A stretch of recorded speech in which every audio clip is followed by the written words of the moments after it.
Breaking news. Rayalaseema lift irrigation project విషయంలో రాజకీయ సెగలు మళ్లీ రాజుకున్నాయి. ఆ ప్రాంతపు నీటి హక్కుల కోసం వైసీపీ పోరుబాటు పట్టింది. నంద్యాల జిల్లా పోతిరెడ్డిపాడు సాక్షిగా భారీ బహిరంగ సభకు రంగం సిద్ధం చేసింది. ఈ నెల 5న చలో రాయలసీమ కార్యక్రమానికి వైసీపీ హైకమాండ్ పిలుపునిచ్చింది. ఈ నిరసన కార్యక్రమంలో రాయలసీమ జిల్లాతో పాటు నెల్లూరు, ప్రకాశం జిల్లాలకు చెందిన ముఖ్య నేతలు, కార్యకర్తలు భారీగా తరలి రావాలని ఆదేశించింది.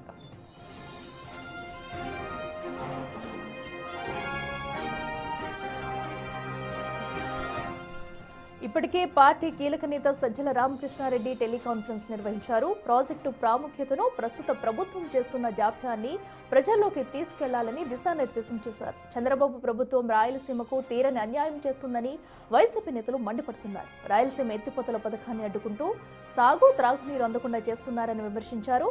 సీమ ప్రజల ప్రయోజనాలను పక్కన పెట్టి రాజకీయ కక్ష సాధింపు చర్యలకు పాల్పడుతున్నారని ఆరోపించారు.